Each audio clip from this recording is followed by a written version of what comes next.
Welcome into a special episode of my Dynasty Fantasy Football YouTube. Today I'm looking at the Jahan Dotson trade. Make sure to like, comment, and subscribe. Let's get started. So first of all, our trade terms. So the Eagles received Jahan Dotson and a 25 5th. The Commanders got 25 3rd and 225 7th. So the Commanders must have really hated Dotson if they gave him away for what I guess is not that much. Behind Terry McLaurin, they just have now Olamide Zaccheaus, Luke McCaffrey, De'Ami Brown, and Jamison Crowder. The Eagles got a weapon to back up A.J. Brown and Devonta Smith, which is nice.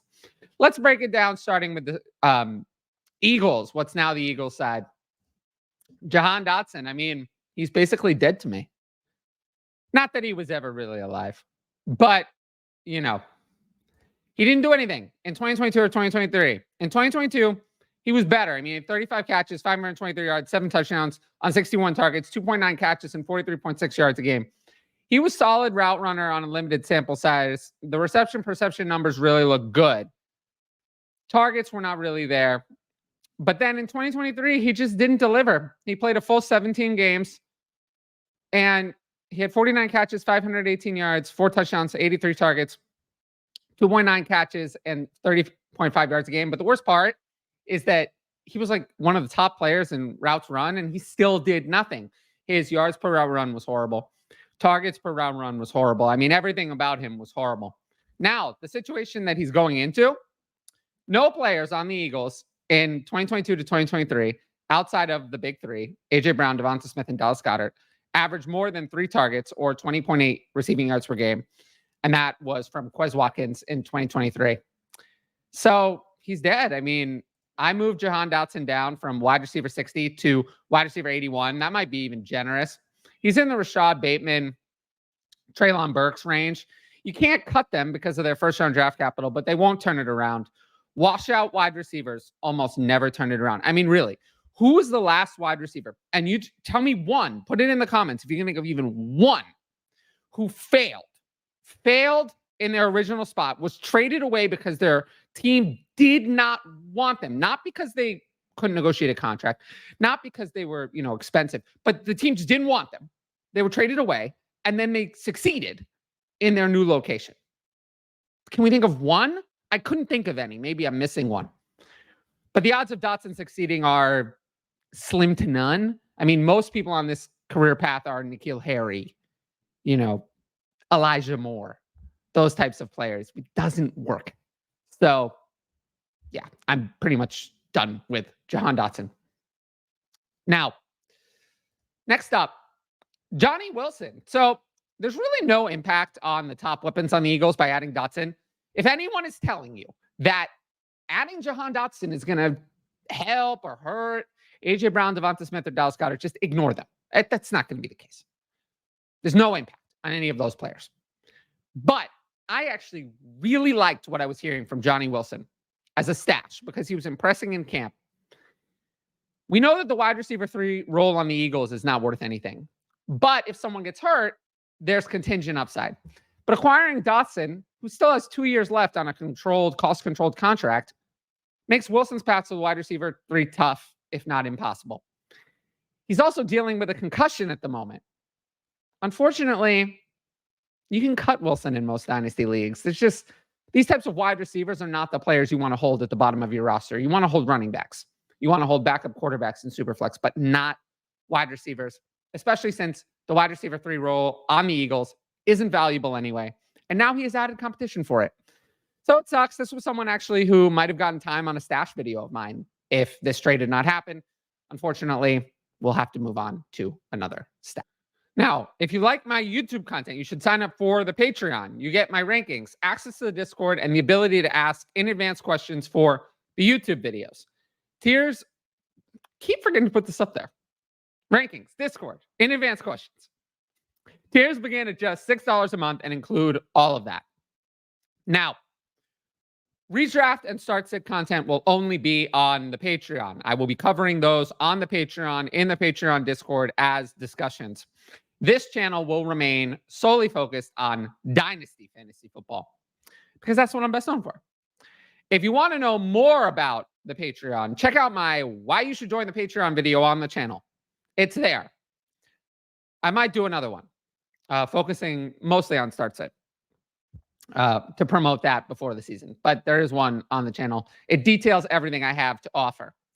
And I really appreciate everyone who signed up and any new patrons who join. Independent content's hard to do, so I really appreciate everyone who supports in order to continue making this content possible. I mean, realistically, that's what we're talking about. Patrons help drive the YouTube to exist, not the other way around.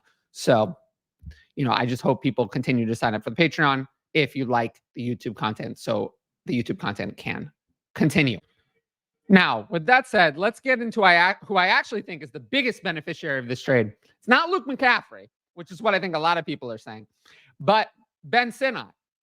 Trading Dotson away means that I think the Commanders are looking to run the ball and use a lot of 12 personnel. That's what I think they're going to do. I mean, they have Jaden Daniels, who I do think can throw. I do think he can throw. But as a rookie, I think it's good to ease him in, do a lot of running. I think they're going to use his skills as a runner, use Brian Robinson and Austin Eckler to run the ball. Now, McCaffrey is a slot-only player. We know that. He's not going to play outside in the NFL. That's not going to happen. So this trade will allow Sinnott to see the field without Zach Ertz needing to be benched. And we know that Cliff Kingsbury has an unhealthy obsession with Zach Ertz. So for me, I have Ben Sinnott ranked as Dynasty tight end 15. Now, do I think that Ben Sinnott's going to be fantasy relevant as a rookie? No, I don't. But he doesn't have to be to hold this price. We know that they drafted him to be their starter. We just need to see enough from Sinnott this year that we believe in him for next year. He just needs to flash to give us hope. And I do think that this greatly increases the chances of that happening. I do think they're going to play. I mean, if the roster is as is, they're going to play 50%, 12 personnel or more. So I think this is a good opportunity for Ben Sinnott to see the field. Now, next player, Luke McCaffrey. And I'm not buying it. I'm not buying it with Luke McCaffrey at all. He did see some time in this first practice in the slot role, but he would need to see the Commanders play significant 11 personnel to be super relevant. I think he's more of a situational player. I'm still not drafting him in redraft. As for Dynasty, I've only moved him up a few spots. I really think this is a slot-only wide receiver who is going to be good in that role. Maybe when this offense starts to develop, maybe he'll be the slot wide receiver next year. But I think that'll be as the wide receiver 3 on this team. I'm just not interested. He'd be a sell for me. I really see no long-term upside with Luke McCaffrey. I just don't see it. I think it's the McCaffrey name that's giving people some upside with Luke McCaffrey. So if you could get a 26-second for Luke McCaffrey, I would do it instantly. He'll never be worth that. Never, ever. If you could combine McCaffrey with a 25-third for a 25-second, I would do it. I'd like to get out. I'm not interested in Luke McCaffrey. Now, as for the other Commanders receiving weapons, Zach Ertz will be the biggest early season beneficiary. Beneficiary. It's such a hard word to pronounce. He'll benefit Zach Ertz. We know Cliff Kingsbury loves him.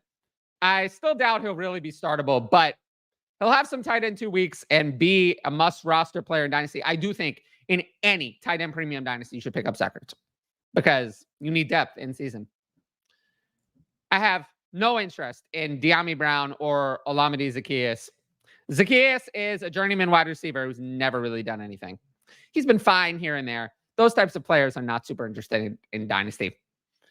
Brown has been on this team for 3 years and never topped 25 targets or 168 yards in any year, despite playing 47 of a possible 51 games. Just think about how bad that is. Not 25 catches, 25 targets. He never had more than 25 targets. Think about how bad that is. He would be the first ever player to become that fantasy relevant at all after that horrific of a start to his career. Not going to happen. So you can forget about De'Ami Brown. As of now, one of the two of them is the starter in 2 wide receiver sets, and given that Zacchaeus was listed as a starter on the original depth chart, not Brown, the starters on the original depth chart were Zacchaeus, Dotson, and McLaurin. I would guess that Zacchaeus is currently the 2 wide receiver set starter. Doesn't mean I want him, but that's what I'm guessing at the moment. Dyami Brown could not be any less interested in Dyami Brown. But I do think the Commanders might add a wide receiver from outside the organization. Hunter Renfrow makes no sense because I don't think they're really looking to play a lot of 11 personnel, and they already have Luke McCaffrey. So Hunter Renfrow is not going to work. But they could sign Michael Thomas, I guess. It's possible. The crown jewel, though, would be, of course, if they traded for Brandon Aiyuk. Can't see the 49ers doing it, though, unless the 49ers can get a third team involved to get a wide receiver back. I think that's the same thing holding up the trade with the Steelers. I think the 49ers want a wide receiver back. They cannot count on Ricky Pearsall, who is hurt. So, yeah. Again, they need to get, it's the same problem. So, but could the Commanders explore that? Why not? Why not explore it? Why not ask? But again, I think it's going to be the same problem that the Steelers are running into with that trade. I still think Brandon Aiyuk resigns with the 49ers. If I had to guess. Now, I have some Patreon questions. Didn't get to them on the last episode, so I want to get to at least a few of them right now. So let's jump into that immediately. Do you have any particular redraft approach that seems more successful this year? 0 running back, hero running back, etc. Heavy running back is not the way. Running back gets really ugly really fast. Hero running back is fine. 0 running back is fine. I like the running backs actually that go in the 25 to 30 range, 25 to 35, like taking a shot on Tajay Spears or whoever in that range, Jonathan Brooks, Jaleel McLaughlin at a good value, J.K. Dobbins at a good value. So, yeah, I like taking shots there. So I'm not going to go heavy running back at all. So 0 or hero for me. Any star players in redraft that you're fading or avoiding this year? Devontae Adams at wide receiver 14 that's where I have him. I can't get him higher. I mean, we're talking about someone who's going to have to catch passes from Gardner Minshew. I'm not interested. I have Devon Achane at RB11. That means I won't have any. Yeah. I just have him lower on him. I think the volume's not going to be there. And the efficiency, I like him, but to pick him at RB7, where I see him going, it's hard to do. I find Mike Evans to be a very scary prospect. I talked about him on the Sells video. I have him wide receiver 20. He only had 6 more targets and 4 fewer receptions than Chris Godwin in 2023. He's not going to catch 13 of the Buccaneers' 28 passing touchdowns. I'll say it again. Mike Evans is probably my biggest fade at the top of drafts this year. Which tight ends do you have your eye on that could explode in value, similar to how Trey McBride did? Well, in order for a tight end to explode in value, they have to do something that they haven't yet done and also not be too old. So that kind of leaves Dalton Kincaid, Kyle Pitts, and Brock Bowers as the best candidates, but that's not really breaking out like McBride. I mean, there's not going to be another Trey McBride.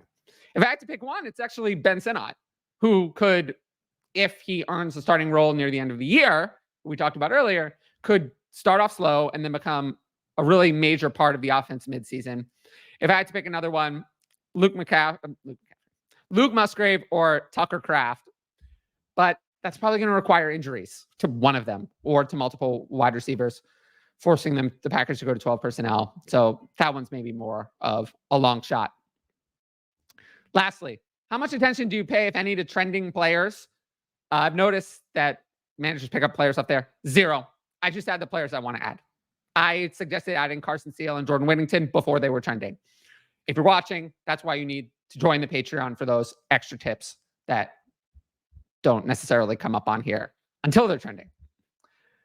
Now, if you liked the video, make sure to drop a like and leave a comment with your thoughts. As always, the best way to support the channel is to subscribe, and don't forget to hit that notifications bell so you can be notified about all my exciting content as it drops. Once again, if you want my best fantasy football advice, it's available on the Patreon. Dynasty Redraft Starts It and more. Every sign up helps support my independent content. But once again, thanks for watching, and I'll see you all later.